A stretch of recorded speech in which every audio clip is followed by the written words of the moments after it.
By the time of diagnosis, diabetic patients have lost approximately 50% of their insulin producing pancreatic beta cells, according to autopsy studies. This loss is a slow process that ends with the individual experiencing full-blown diabetes. I have good news. Pancreatic beta cells are not permanently damaged during the early stages of the disease and can be restored to normal function with proper lifestyle and environmental modifications.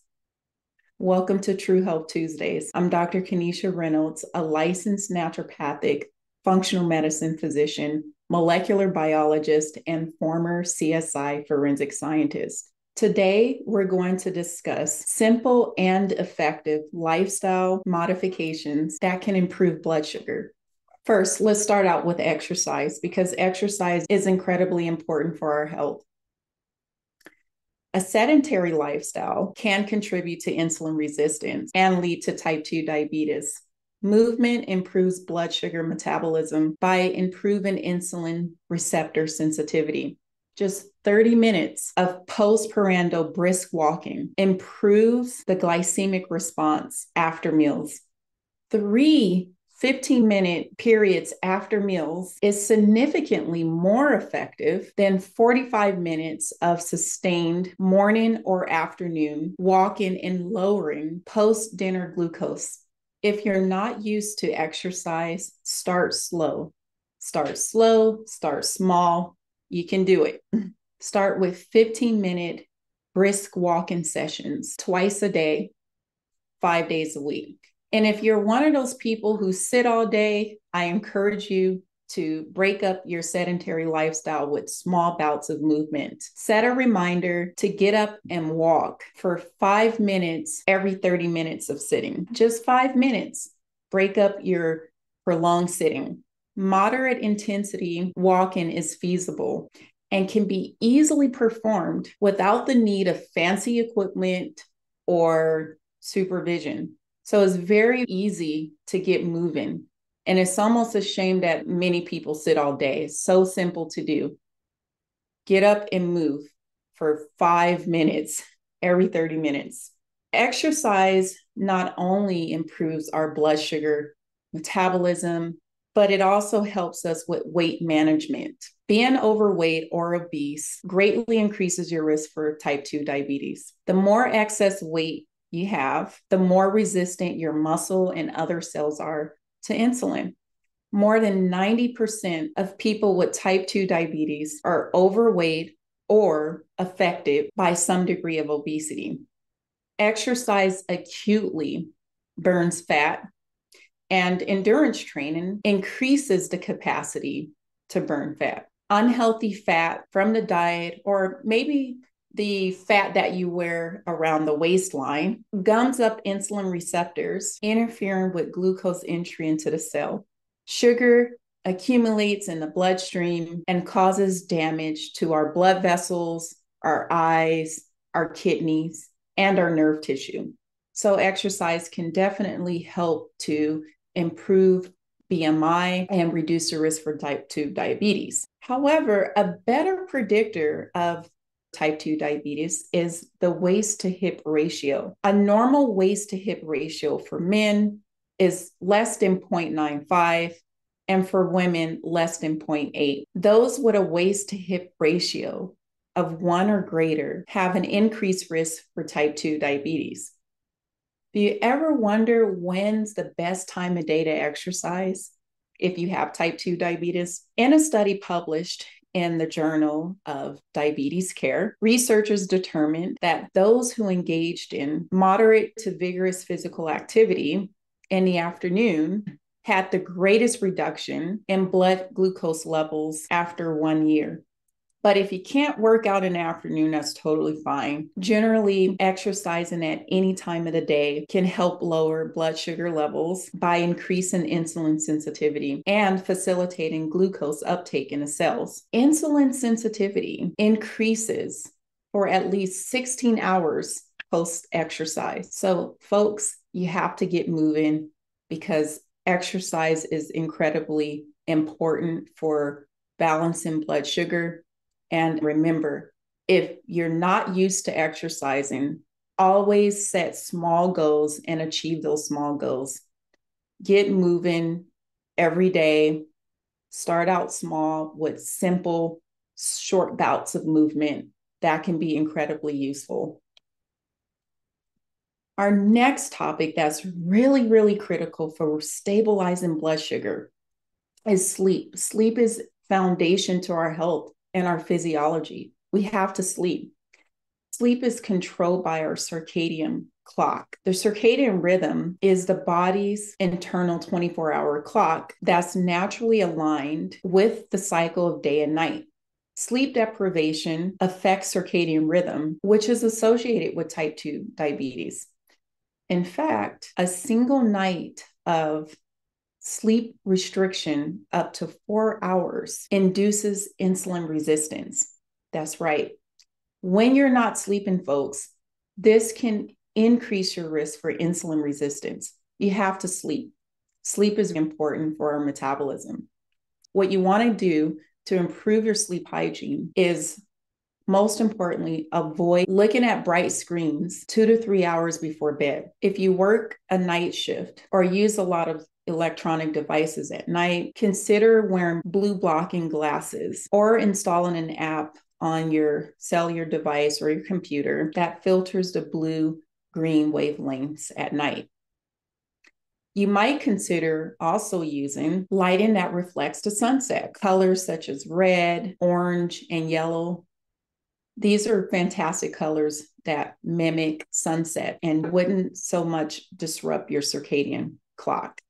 Next, avoid large meals too close to bedtime. Not only does it impact our gut and our microbiome, but it also affects our circadian rhythm. Not only large meals, but late night snacking is also included in that. So try to avoid these practices so that you can improve your quality of sleep and duration of sleep. Sleep with a cooler room. Ambient room temperature should be between 60 degrees Fahrenheit to 68 degrees Fahrenheit, according to the Sleep Foundation. One study found that sleeping in a cool room set to 66 degrees can help prevent the onset of metabolic diseases such as diabetes. Stop drinking caffeine 8 hours before bedtime. Even at 6 hours, caffeine can reduce sleep by more than 1 hour. So no caffeinated beverages, folks. Get early morning light exposure. Genes that help control circadian rhythms are more active in natural light. Getting exposure to sunlight in the morning can help improve sleep. It resets our internal clock. Exposure to natural daylight is beneficial to metabolism and can help treat and prevent type 2 diabetes and other cardiometabolic diseases. Work in an office with almost no exposure to natural light will have an impact on metabolism and your risk or control of type 2 diabetes. So try to get as much natural light exposure as you can to help improve your blood sugar metabolism. Next, environmental toxicants. We're exposed to many of them. Evidence indicates that environmental toxicants, chemicals or substances, increase the risk for type 2 diabetes. Any toxic chemical that directly injure or cause dysfunction to pancreatic beta cells is a diabetogen. Diabetogens have been implicated in metabolic diseases such as obesity, non-alcoholic fatty liver disease, and diabetes. Common diabetogens that you should be aware of that have been disruptors of insulin-producing cells include things like bisphenol A or BPA, commonly used in plastics, arsenic, a heavy metal, phthalates, and PFAS chemicals, and other chemicals that are found in pesticides. BPA and other chemicals can either directly act on pancreatic cells, promote oxidative stress, and impair insulin and glucagon secretion, or act on adipose cells, muscles, and liver cells to impair function and trigger an insulin-resistant state.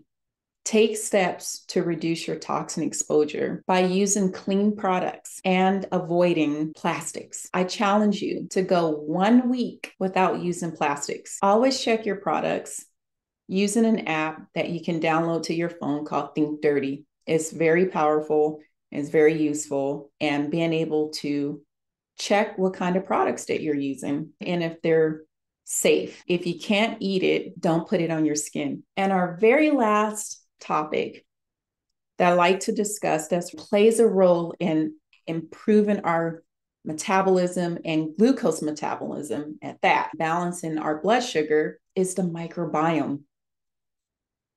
The digestive tract is home to many resident bacteria. In the colon, we have anywhere between 300 to 1,000 different bacterial species. We have the ability to influence the gut microbiota to increase healthy bacteria in the gut. The microbiome is potentially the most important developments over the past decade or two. It's an incredibly exciting and emerging field that has evolved. I'm very blessed to utilize next generation sequencing technology to really investigate the microbiome. In my years of experience working as a laboratory scientist and using advanced technologies from Thermo Fisher and Applied Biosystems, have utilized next generation sequencing technology to really get an in-depth understanding of the microbiome and its role in health. We've been able to examine these microbial systems and their influence on the host through modulating the immune system and maintaining intestinal and blood-brain integrity. Thousands of publications over the past decade have revealed that the trillions of bacteria in the gut could have profound effects on human health and diseases, such as inflammatory bowel disease and conditions that affect the brain and conditions that affect metabolism. Research is now exploring ways to manipulate the microbiome to develop new therapeutics for a variety of diseases, such as irritable bowel disease and allergic airway disease. The gut microbiome modulates our metabolism, immune, GI, and CNS, central nervous system physiology. It has protective functions, being able to outcompete pathogens. It regulates gene expression, aids in digestion and absorption, participates in the production of vitamins and other precursor molecules that have a very important role in our health. When the microbiome is disrupted, we call it dysbiosis. Dysbiosis has been implicated in many disease states, including metabolic diseases such as type 2 diabetes. Bacterial imbalances can lead to an overabundance of bacteria that produce endotoxins. Higher levels of endotoxins lead to insulin resistance. Endotoxins bind to insulin receptors, promoting insulin resistance, causing sugar to accumulate in the bloodstream, and excessive sugar in the blood not only is inflammatory to our cells, but it can also store as fat, leading to weight gain. Utilizing the microbiome as a target for metabolic diseases have been well elucidated. Administration of microbial species selected for their known beneficial role in metabolism is a promising new tool that augments traditional dietary measures for improving glucose levels in type 2 diabetes.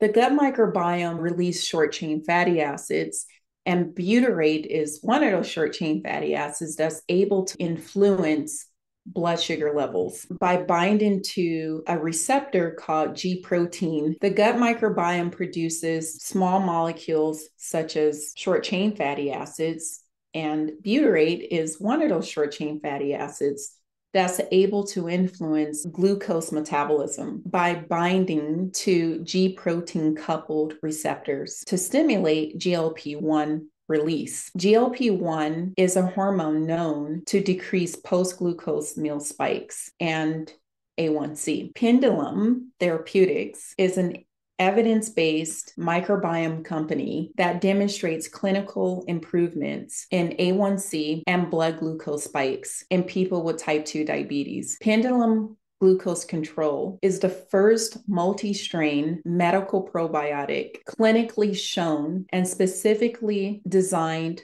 for the management of type 2 diabetes. This probiotic contains 5 different strains of important bacteria that play a role in modulating metabolism. One infamous bacteria that's often lost in a lot of people with metabolic dysfunction or metabolic diseases is Akkermansia. And Akkermansia levels tend to be low in patients with type 2 diabetes. And it plays a very important role in maintaining the intestinal barrier function as well. So Akkermansia is one of those key microbes that are inside this multi-strain probiotic.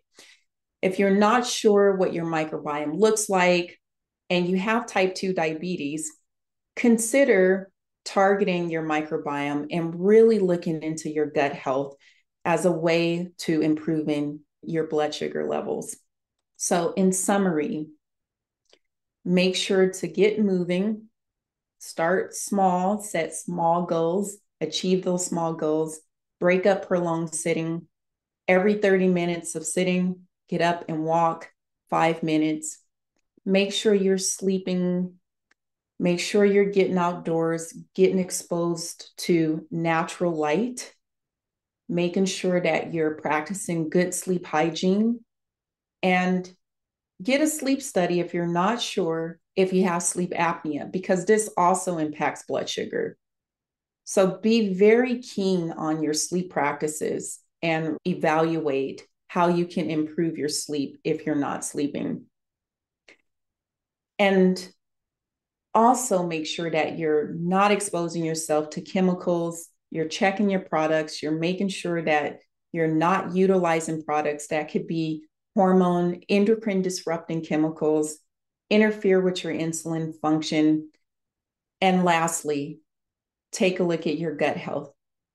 Thank you so much for joining me today. Be sure to click the like and subscribe and share the information with your loved ones.